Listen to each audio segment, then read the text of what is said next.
And they love to say I'm such a good person. I'm such a good person. I love the grammar here, but that's not what we're focused on. I just want to... This is juicy. We want to know. We want to know.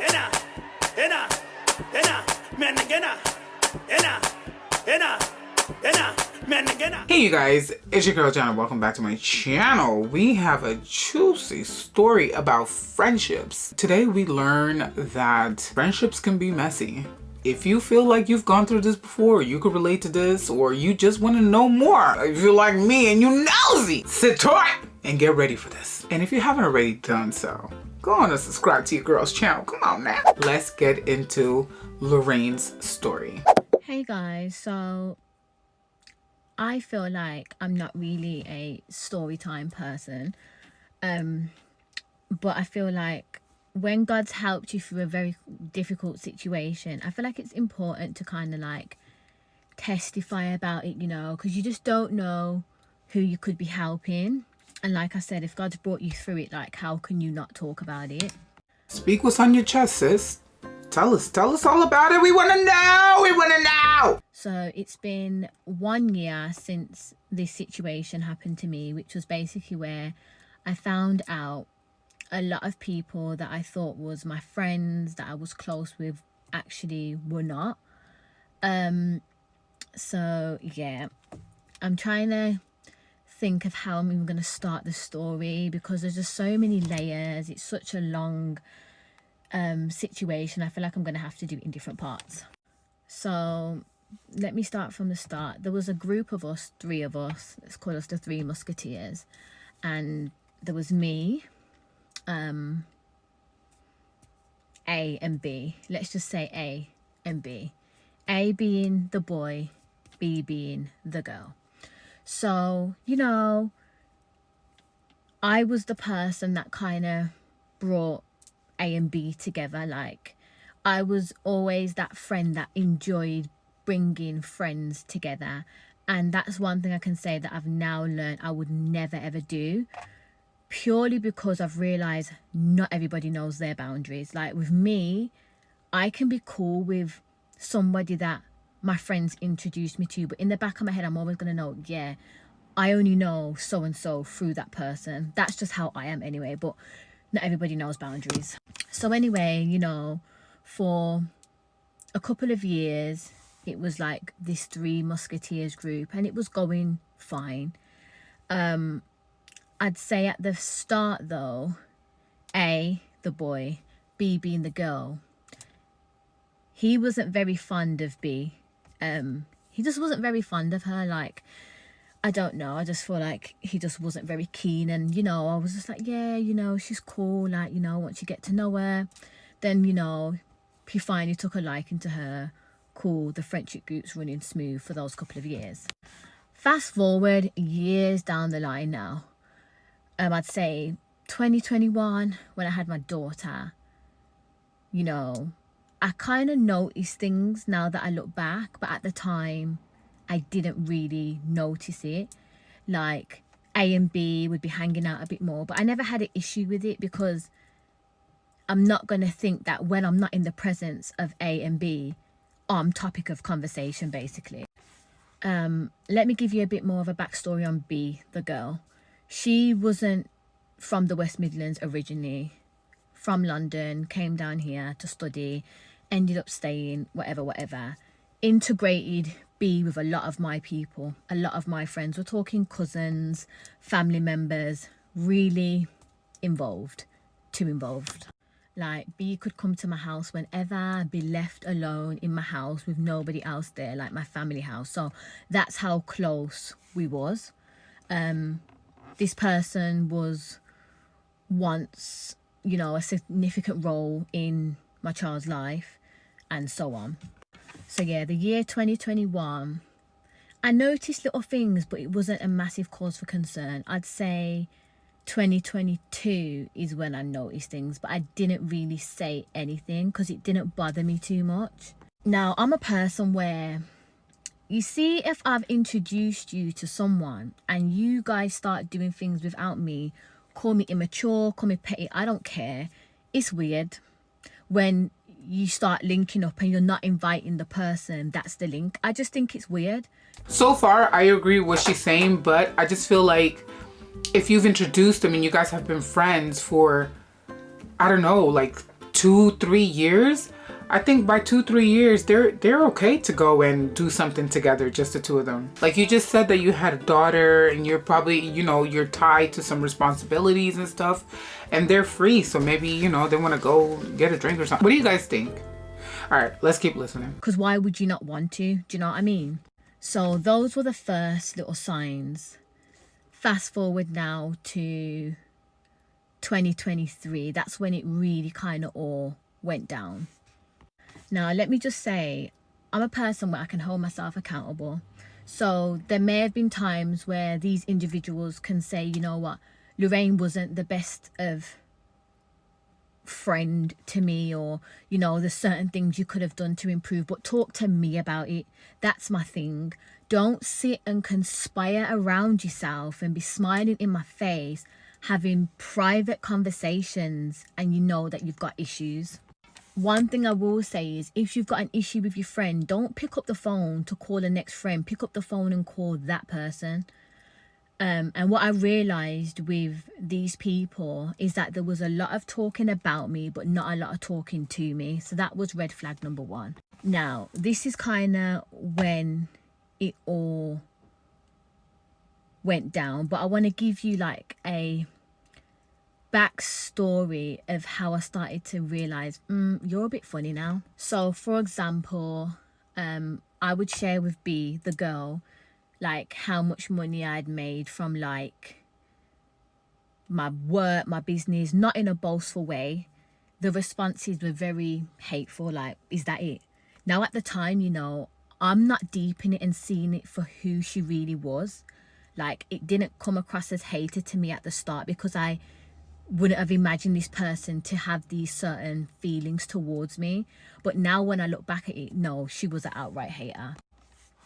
As girls, you know, you send your friends pictures before you upload it. So I would send her like my pictures, and some of the comments were not as friendly as you would think they would be. And don't let people fool you into thinking that, you know, it's banter. Nah, you know what you was doing, and you was trying to be funny.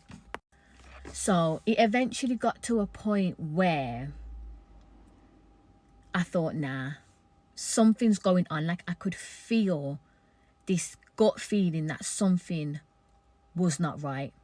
And there was like a mini situation between like the three musketeers group with like some misinformation, and it got back to A, being the boy, and I got sent a very, very like really distasteful, disrespectful paragraph. And I was so distraught and upset, because the things that were said in that paragraph is not what you would ever say to your friend. Like, those are things that you've been harbouring and like having on your chest for a minute. You would never say that to someone that you claim to love. Well, what's in the paragraph, sis? Can you tell us? Just give us like 5 words. I just want to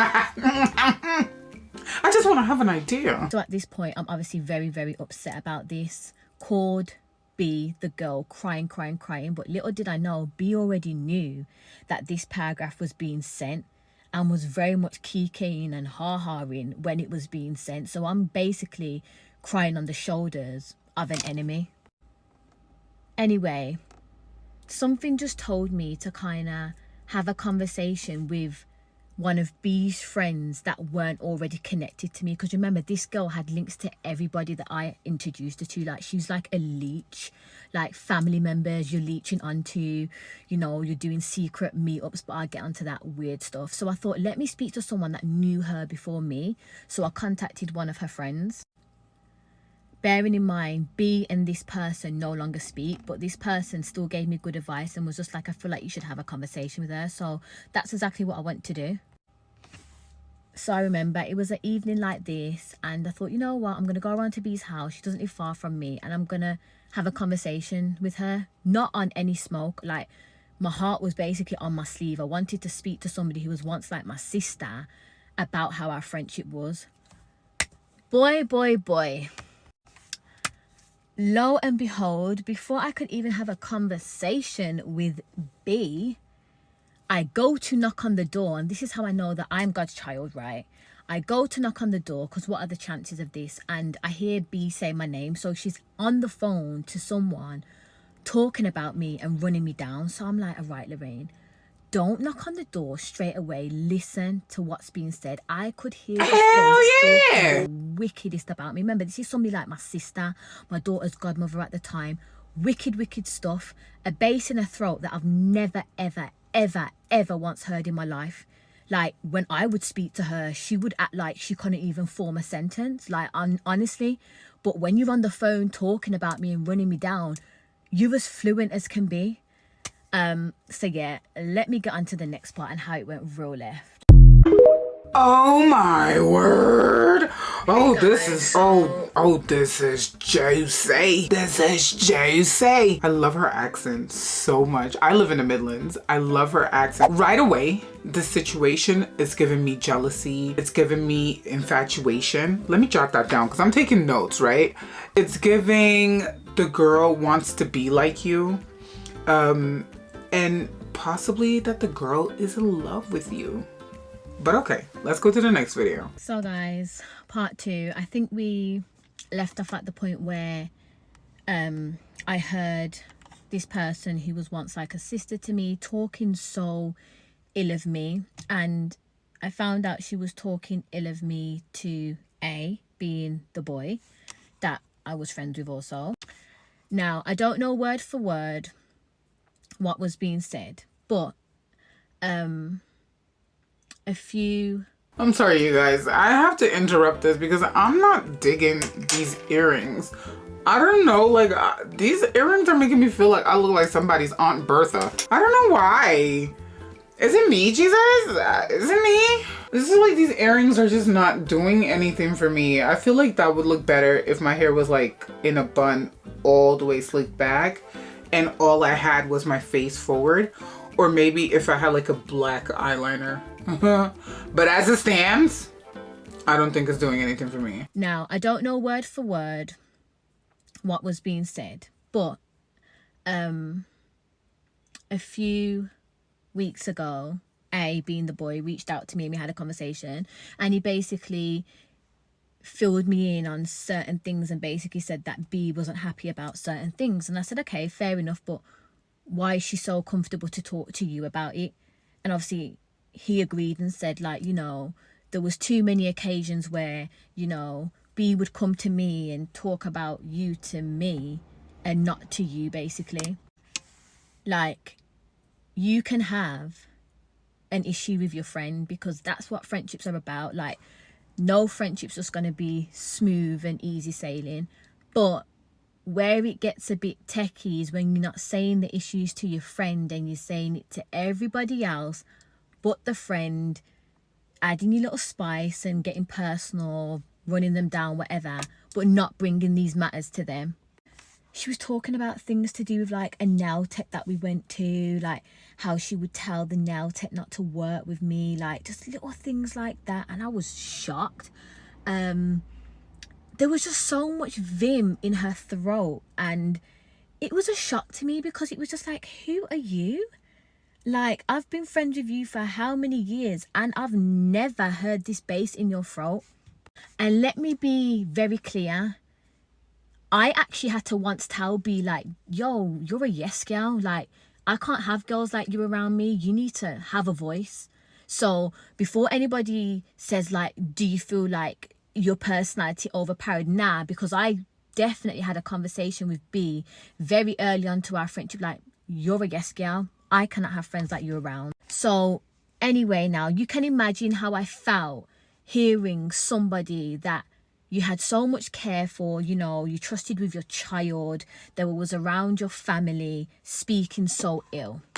So I've knocked on the door, covered the keyhole thing, because prior to me going to B's house, I actually tried to call her and she didn't answer the phone. But now I know she was too busy on the phone running me down. So that's why she never answered. I was just about to say, she's too busy talking about you, so answer your phone call. So me being the person that I am, I covered the keyhole so she couldn't see and try and avoid opening the door. And she's opened the door, and boy, if I could run it up to get you guys to see the face that she had on her. Like, I can't even do the face. It was like I can't even do the face. She just looked so shocked because she wasn't expecting me at her door. I was like, hello, talking to so-and-so, are we? And yeah, at this point, guys, I'm not gonna lie, I went mad. Like, I flew off the handle. That's the only thing that I can say that I wish I never did. Like, I flew off the handle because it was just like, yo, what is going on? So I've got in her house shouting at her like what are you saying then? Like, you know, I was ready to get it going. Like, let's scrap. Like, what the hell? You're not gonna be my friend for how many years, be around my daughter and have some secret ill feelings towards me. Now, obviously, when a person's been caught red-handed, there's a lot of shocked and I can't get the words up. But honey, where was that fluency that you had when you was running me and I was on the other side of the door? Where was that? Where was that? That all went. So yeah, I didn't get much answers out of B when I confronted her. But the first thing that she did do is go to everybody whose name I could bring up that she had mentioned. So she went to the Nowtech and was like, Lars is gonna message you and da da da da da da da. So this is where it really starts to get messy though, like real messy. There was a lot more people involved than what I thought. Now, one thing about B, she knows how to play the victim well. And the reason why I am annoyed that I allowed my temper to get the better of me in that time is because it quickly made her look like the victim and me look like the villain when it was really the other way around. Like, this person, she's a master manipulator. I now know is not who she says she was. Like, I've got hardcore facts. So like, she would swear on her life, her son's life. She's never ever spoken about me, like never spoken about my personal business. Well, one of her close friends informed me, and I actually have the receipt to add, where she said, I know things about you that I shouldn't know. Now, with me, when it comes to, you know, testimonies, story times like this, I'm gonna add my receipt. So at the end, you will see the receipts of everything that I'm saying. So yeah, also I came to the scary realization that I didn't really know this person. Like, she had stolen from me, stole a wig. B's close friend, the one who told me she was talking about me and that she knew things about me that she shouldn't, basically, was like, yeah, there was one occasion where B stole your wig. Now, to some people, it's just a wig. But for me, it's the principle, because B knows she could have just asked me. So what made you get comfortable enough to start taking things that do not belong to you and wearing it on your head? Crazy. Now, like I said, because I flew off the handle and B was acting like this damsel in distress, but it's always the way, don't you think? When somebody does wrong and they know they did wrong, they straight away go into the, like, victim mode. It's like somebody switches a button and they go into this victim mode. And then it's like, whoa, it's me. I've been attacked and I'm the victim in all of this because I'm such a good person. And they love to say I'm such a good person. I'm such a good person. And the other person just reacted out of nowhere. A lot of people started to feel sorry for B. A lot of people that me and B both had a lot to say about. So these are the weird things that she started doing now. Because obviously she felt away of how I went off on her. But girl, you ain't going to be around me, my family, my daughter, and think that you're not going to get a reaction like that. Like, so many things were running through my head at that time. Remember, I never hated B, but B hated me. So there would be times I'm leaving my daughter, my beautiful daughter, with you. Like, so many things were going through my head. Like, was she horrible to her? All these things, because at the end of the day, I'm entitled to think that, because you had a hatred towards me. The things that you said, the things that you did were evil things. So yeah, this is where it gets really interesting, because what it did was cause a divide. Now, the boy, for some reason, decided to support B. Now, I don't know if now he realizes that was the wrong decision after we had our conversation, and he now knows one or two things that he didn't know before. I don't know, but it definitely hurt me, because I was friends with this person for a long time. I've introduced you to someone and you've gone and sided with this person who's the real witch over your day one friend. It really, really hurt me, I'm not gonna lie. So when it all went down, and, you know, B had called whoever and told people like how it went down and whatever, you know, you had some people doing the most, like indirects on Snap and whatever. And there was one girl in particular that I introduced B to, this girl from London who I was warned of, and for some reason her and B like formed like a friendship. But what B failed to do is tell this individual, like, you had a lot to say about her. Like, you ran back and made it seem like, oh, Lorraine had so and so to say about you. No, girl, we both did. Own it. You was running sis down. Like, just call it for what it is. Don't be fake, you know. Drop the act now. Be true to yourself. I've got the receipts and I will be posting them, so people can see it weren't a one-way thing. It was very much a two-way conversation. Now, this leads me on to finding out how I found out my cousins, my first cousins, blood related first cousins, were fake as hell. Dang, Lorraine, everybody was being fake to you, sis. What's happening?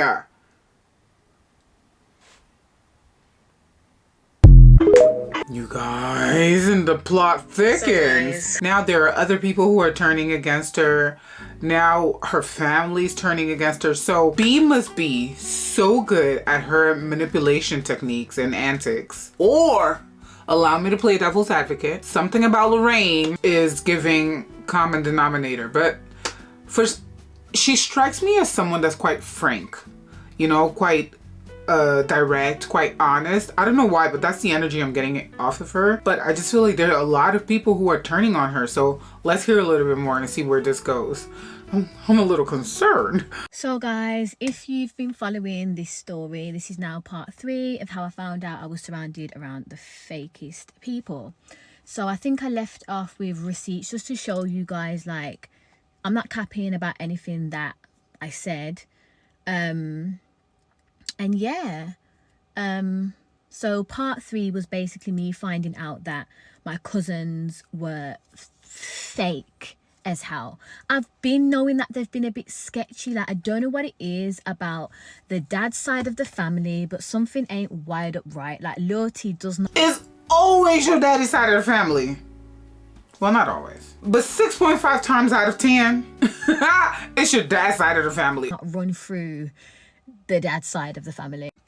So again, be leeching on to people that I introduced her to. Like, why the hell do you feel the need to be so involved with, like, other people's people? Like, yeah, it's like she wants to be her.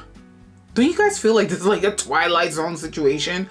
She wants to be her. I was once your best friend, but why the hell do you need to be forming friendships with my cousin, my other cousin? Like, who are you going to form a friendship with next? My doctor? Like, you know, like, there was just so many weird red flags that I didn't see. And you know what's crazy? One of the reasons why her friend, who I went to for advice, who knew B before I did, stopped speaking to her, was because she said, Lorraine, that girl was becoming too engulfed in your life. Like, B and her ex-friend had stopped speaking, and I would always ask, like, why did you and, you know, so-and-so fall out? And she would tell me a completely different story, like making it seem like her friend was just ghosting her for no reason. But the reason is because your friend seen you had an identity crisis, honey. You didn't know yourself. You didn't know whether it was you, me, or freaking somebody else. Like, there was no boundaries. And how are your friends telling you, like, you need to chill? Like, you're doing too much, and, you know, you're doing a whole heap of too much. A heap of too much. Other people's friends, your friends, it was too much. Like, I've got the receipts of the paragraph that the friend sent to her and said, like, you need to chill. And I will be inserting that as well. But anyway, back to the part about how I found out my cousins were fake. So there was a situation that happened with one cousin. Let's just call her D.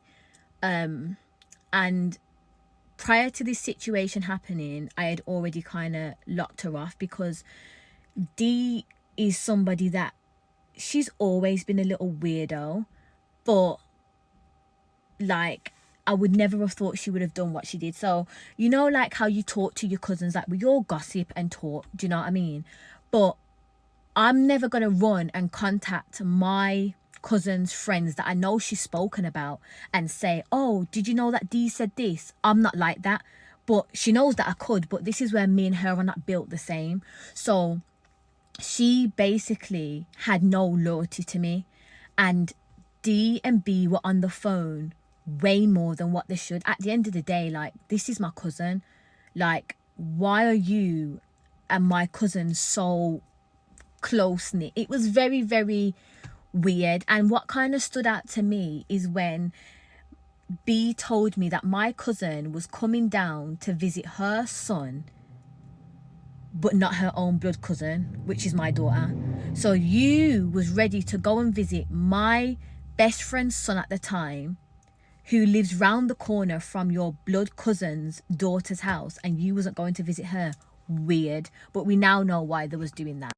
Now, cousin number 2, it was just expected but unexpected. Like, me and cousin number 2 had only recently become in contact again, and I kept my distance from her as well because I had been warned. But, you know, I was one of them people that would think, you know, we got the same blood, whatever, we're cousins at the end of the day. No, that doesn't mean anything. So yeah, like, me and cousin number 2 was kind of like getting back round each other. And what I didn't know is that cousin number 2 and B were having conversations as well. Like, there was just no loyalties. Like, yo, this B wanted to penetrate every aspect of your life. There was none whatsoever. Like, there was no way I would ever pick up the phone and ring B's cousin or ring B's sister and be like, oh, so and so said this. Like, where do your loyalties lay? Like, do you have any? Like, you're a weirdo. So the situation that had happened where I had knocked on B's door, like I said, she had ran to a few people about it.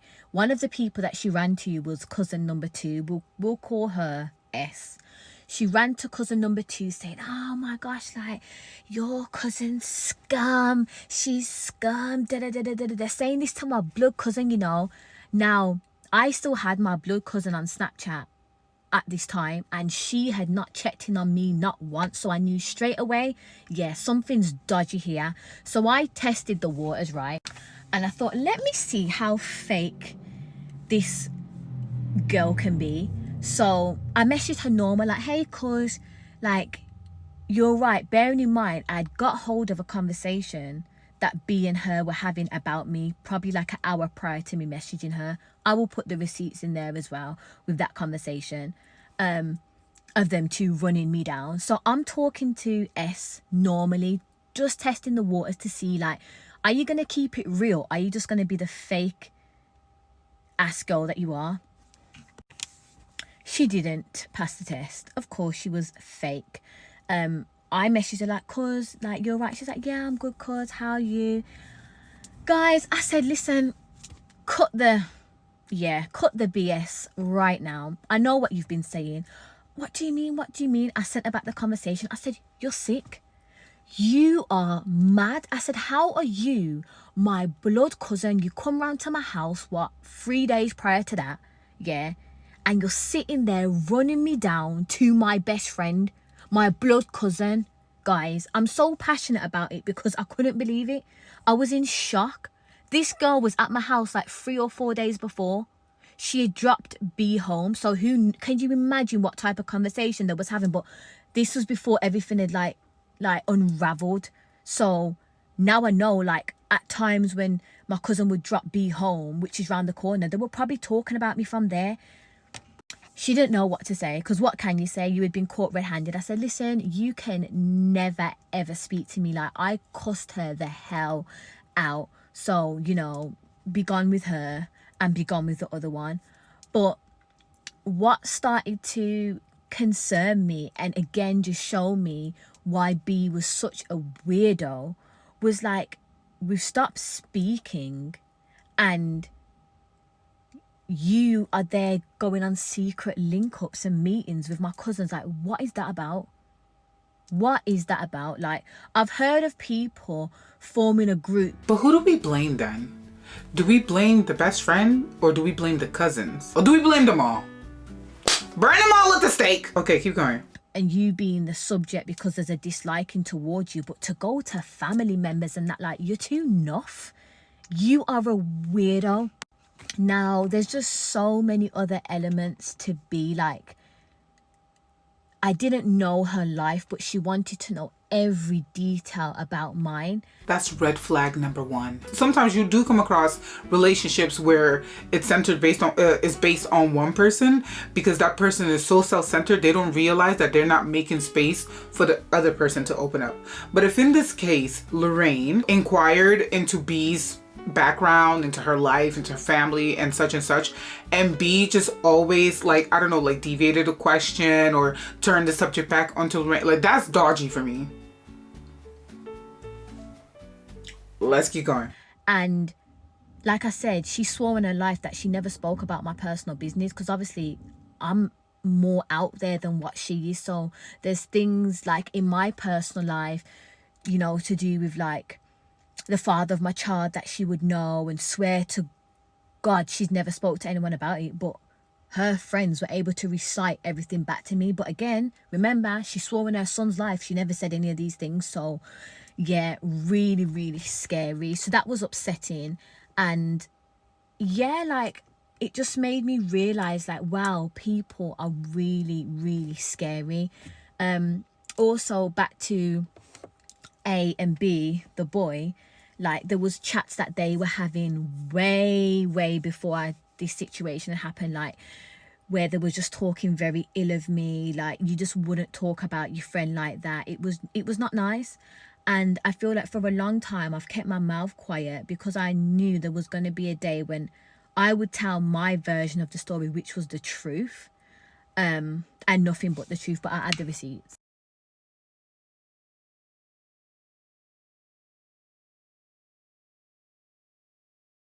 What? Okay, so let's read this.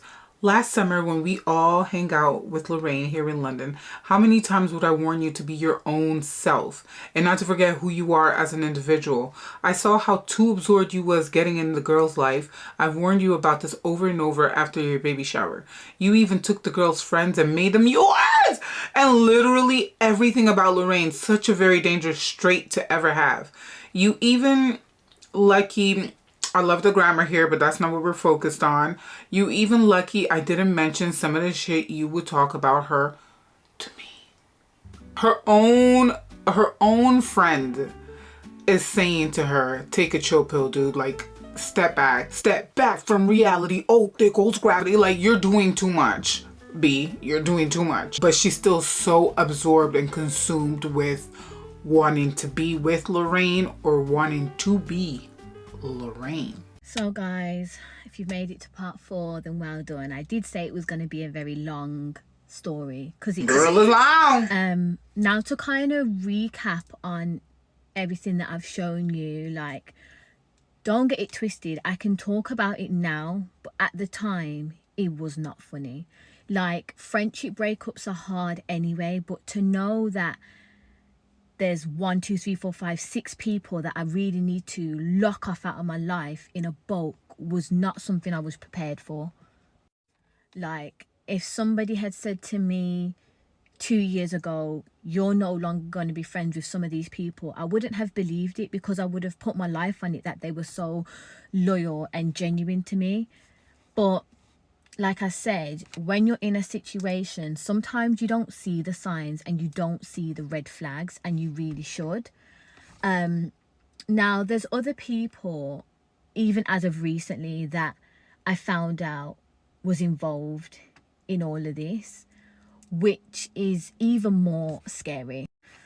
And the reason why Kay is scary is because she was part of the Three Musketeers, but not properly. Like, we'd like kind of like fallen out, and then she'd came back in, and fallen out and came back in. Like, so she wasn't as in the Three Musketeers as she probably wanted to be. So I'd say a couple weeks ago, around my birthday, I was contacted by the boy, and basically he had informed me that there was basically more to the story than what I knew. And the conversation was basically just him, like, I want to say, realizing where he had gone wrong, probably realizing how he could have dealt with things better. Like, I feel like had come to the realization, like, you know what, actually I could have handled this situation better, basically. So what A did was basically inform me that yes, you know, B had a part to play, but also K had a part to play.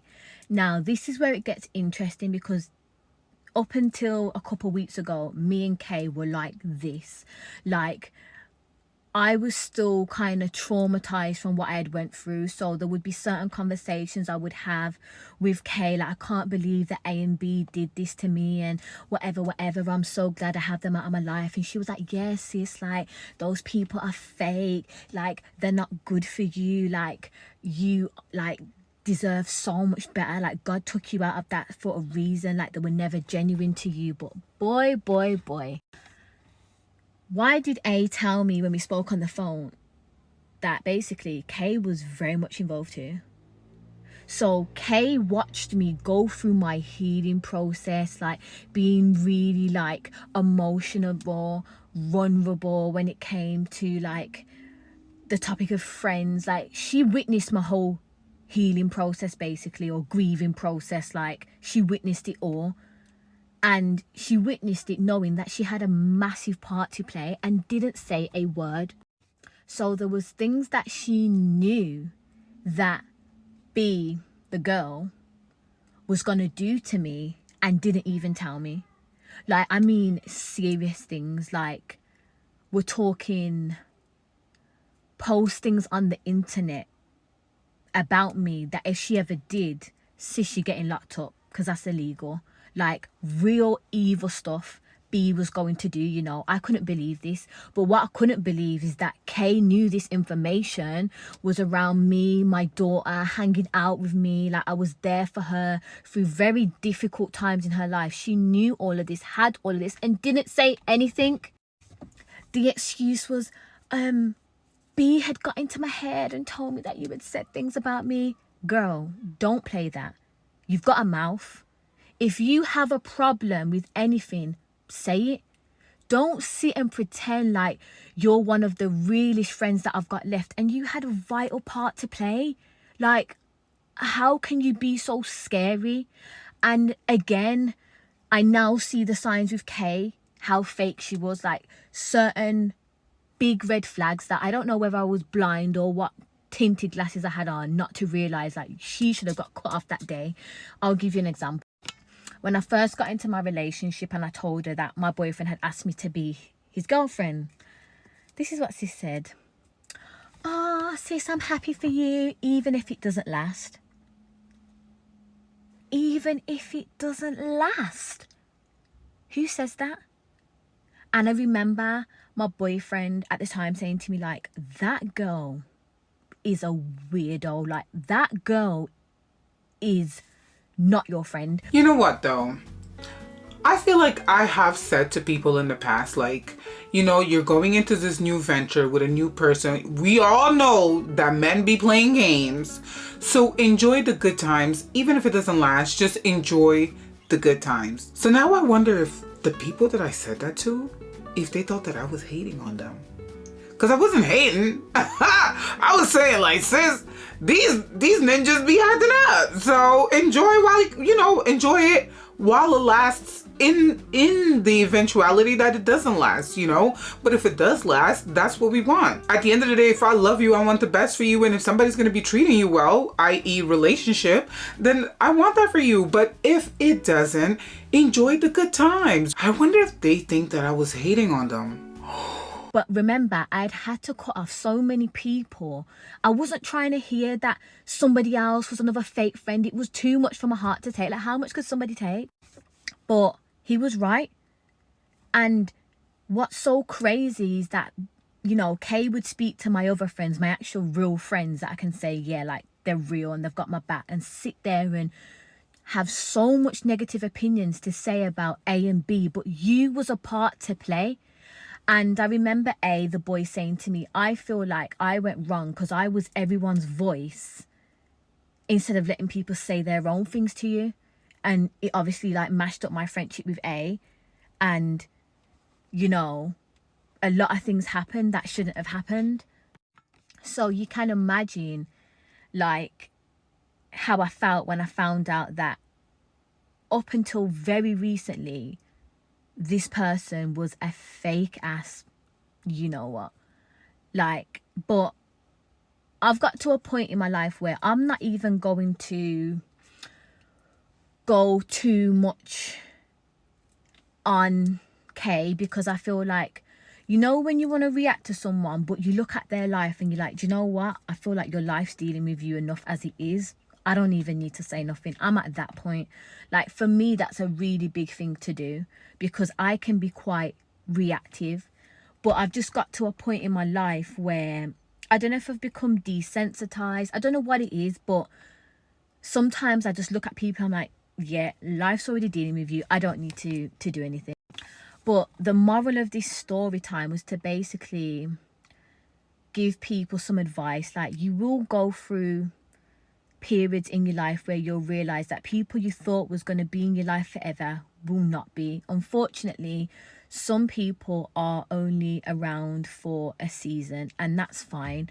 And some people are there to be a lesson. So, you know, maybe she was a little too trusting and naive before coming across this situation, and from here onwards she'll just be very turned on and in tune with her instincts and her emotions when she's around new people, or even other people that she already had in her life. Don't get me wrong, it's not nice when you have to find out that a person can no longer be in your life because they've done weird, fake, snaky stuff. But think of the relief of not having to second guess these people anymore.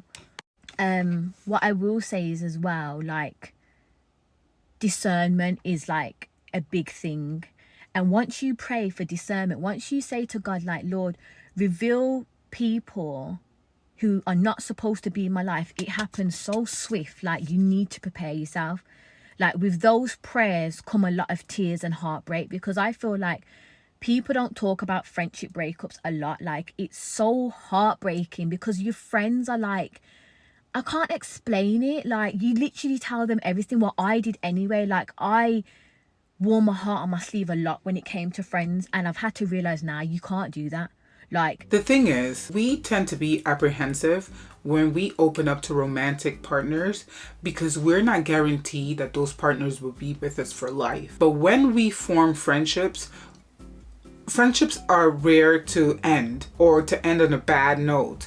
So when we join friendships, we give our all. Like, we pour all of our vulnerabilities, all of our insecurities, all of our dark, deepest secrets onto our friends, because I feel like when we make like a friend that we consider a good friend, they become like our soulmates in a way, right? And we are so trusting of that person, like, ooh. And then when it ends, and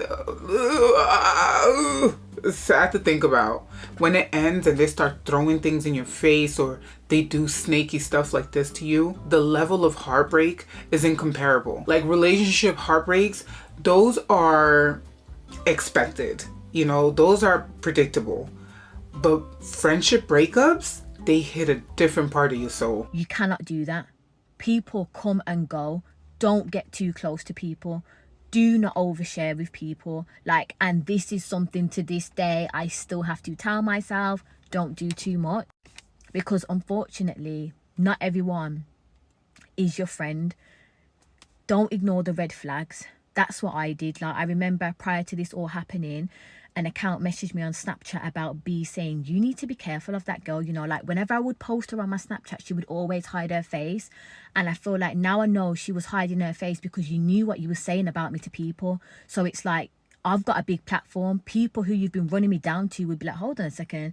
Didn't you have X, Y, and Z to say about sis the other day and now you're rolling with her? Like, don't ignore the red flags, guys. Like, when it comes to friendship, pray for discernment. Stay prayed up, and you don't need a lot of friends. Quality over quantity. I hope you enjoyed this story time. Yeah. There was so much to take in here, Loz. Miss Lorraine, girl, can I start off by saying that you are beautiful. You are beautiful. And you seem so wise. You seem to be very honest, very straightforward. You're like a straight shooter, loyal. That's what I'm getting from this as well. So like I've already said throughout the video, I feel that B is either, I think it started off as admiration. It then went into infatuation. And then it turned into love. An obsession, and then it went into like competition. There's a lot of yawns happening here, okay? Like her friend said to her, she's losing herself and trying to be you. It's sad to see, but I think this happens so often when you're young. And the fact that you say you have a platform as well, I wonder if she got close to you because she was trying to become something as well before she realized that maybe it's easier for her to try to turn into you. I feel like these are the kind of people that like try to stab you in a dark alley. Like, did you guys hear the story of that girl in London whose best friend threw acid at her? Like, her best friend followed her and she got to like near her house or something like that and threw acid at her face and completely like disfigured her facially. And by God's good grace, the girl is still here to tell her story, still beautiful, kicking, and bringing awareness to people like that, you know, to friendships and relationships where you feel like something isn't right, but you ignore the red flags because you are good within yourself. So you want to see the best in that other person. A is giving me snake. I don't know why, but I just feel like if this happened to me, I would put A in the back burner. Like, A is no longer, like, you know, I'll accept your apologies. I accept the fact that you realize that, dang, you know, like B really didn't, you know, really twisted us all up. I accept that. I'm appreciative of the fact that you came to me as a man to come tell me. And I accept all of that. But just know that we'll never be the same. I will keep you far, far away. Your loyalty to me is not real. So what are we doing here? Why do we still need a relationship? No, I'm not mad at you no more. I don't hold any grudge, no resentment, but I don't need you in my life. K, throw her in the bin. B, get a lawyer near just in case. I mean, you know, here in the UK, people don't really sue like that. If this was America, girl, you could have been sued for something. Be very wary of her. And I feel like this is not the end. I feel like she's, especially now that you're talking about it, people are gonna put the puzzle pieces together. I feel like she might try to do something else. So be prepared. Be prepared for any and everything that could potentially come your way from that girl. And you know what the scariest thing, the other scary thing is like what you said. This girl was around your child. This girl was around your child. If you don't like me, what are you doing with my child? Don't come around my child. For your hating ass cousins, they could kick rocks. There's always gonna be family members that are like that, you know? And at the end of the day, it's human nature. Not everybody is for you, and not everybody's gonna like you just because you share blood. That's not a determining factor here. They'll love you, but they might not like you. They might not like you because you represent everything that they can't be, or everything that they wish they could be. Take it however you want to take it, girl. And so they hate on you, you know? And that's their prerogative. That's for them to deal with. That is a them problem, not a you problem. All you can do is focus on you and yours, girl. Keep those people who you feel are genuine. But I hope the naivete hat has been taken off your head, girl. Start to get a feel for everyone that's around you to see, oh, were there other red flags that I felt with other friends? Because you did say there were other friends that Kay was going to and listening to everything and not saying what role she had to play in all of this. Watch out for them other friends. But at the same time, don't close them off just because you've been jaded by these musketeers. Okay? Don't let this taint future connections, because you know, you never know, you might meet an actual best friend, or you already have people who truly care about you and that are genuine. Don't let this poison every other relationship that you have around you, okay? Although it is hard because there were so many people. The question that won't settle in my mind is, obviously here you are the common denominator. You have so many people around you that turned against you. So is there something wrong with you, Laws, or did B successfully jack everybody else up? I'm trying to view all angles. We need to consider all different perspectives. But I don't know, for some reason I feel like she really is the victim here. What do you guys think? And I've had situations like that happen before to me, but I only have 9 minutes on my memory card, so I can't even go deep into it. But I did come across a friendship which I thought was so genuine, only to realize, like, wait a minute, this friend is always talking about people. But you know, like how we talk, like when we're friends, we gossip about friends, you know? But the talking about the other people, her friends that she introduced me to, it wasn't like, you know, the gossip, like, oh, you know, that's normal. That's human nature. We gossip. If you want to tell me that you're not a gossiper, you're lying. Stop it. Cut it out. But it was like, you know, why does she have and I don't? I'm the one that studied. I should be better. Like, and I started to realize that that person loved the people around her as long as she was doing better than them. She had a superiority complex. Like, she could love the people around her as long as she felt that she was superior to them. And the minute that she saw that those around her were doing something to better their lives, straight away her true colors would start. The horns would just start to come out.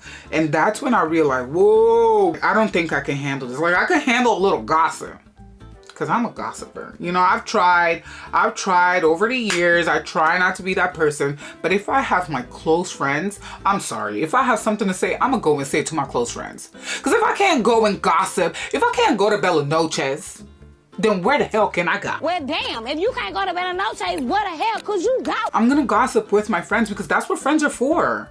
They're my support system. We feed off of each other. That's natural and that's normal. And if you think it isn't, I don't trust you.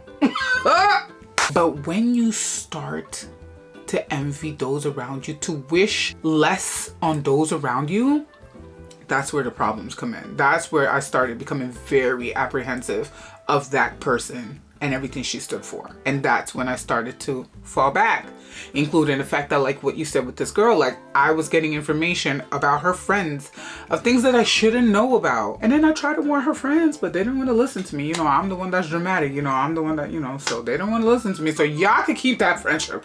But me, I removed myself from it because that is not my portion. It's not my portion, guy. Friendship breakups are so... oh, they're so painful. Eventually, I had to say to the person, listen, I just don't want to be friends. And that was one of the hardest conversations I have ever had in my life, because I'm non-confrontational. You know, I'm a pussy. I'm a pussy. I don't like confrontation. I don't like problems. I don't like I just don't like it. You know, I run away from it. I just can't handle it. I know my strengths and weaknesses, and you know, I'm working on that. Every year I get a little better. I pray for assertiveness. Come on, God, please sprinkle it on me. But nonetheless, I had to tackle that conversation head on because it wasn't gonna go away. You know, the person was very persistent, so I had to put my foot down and set boundaries. Anywho, Lorraine, I'm so happy that God sent you to that door at that very moment that that girl was pushing her breath to talk about you. That was the eye-opening moment, and I'm so happy that that happened and you were able to make the changes, the necessary changes for your life, girl, because only God knows where this could have gone. If this girl has so much hatred for you in her heart, or whatever it is that she carries towards you, only God knows what she could be doing next. You know, people like that are to be very, very careful of. You guys, what do you have to say? Like, have you had friends like this? Do you want to talk about it? Do you want to talk about it in the comment section? Oh, these are the things that we learn through life. I just feel like I wish I was as in tune with myself and assertive as Lorraine is at her age, because I take it she's way younger than me. I wish I was that person when I was that young. I mean, I'm not going to stalk you to become that person, but I admire that in you, Lorraine. I wish you so much happiness and joy and success in your life, because that's the only way. That's the only I just feel like when situations like this happen, the best way to come on top is to be successful. Is to show them who you are. You're sitting in a nice car. So something tells me that you're doing well for yourself, okay? Focus on your child, focus on your life, focus on improving yourself. Continue to succeed in life. Now she's gonna have to find somebody else to go latch on to. She's one of those people that needs elevators. You can't be her elevator for life. Thank you for sharing your story with us. I'm sure this is very helpful for other young ladies who might have gone through something similar to this. It kind of gives them perspective. It kind of helps them realize like, ooh, that is happening in my own life. So it's very much necessary. Thank you for sharing your story, girl. Anywho, you guys, thank you so much for listening in. Let me know your opinions, your views, your comments in the comment section down below, respectfully, of course. And yeah, we'll continue the conversation there. It's your girl Djena. I'm signing out. Take care of yourselves. Bye.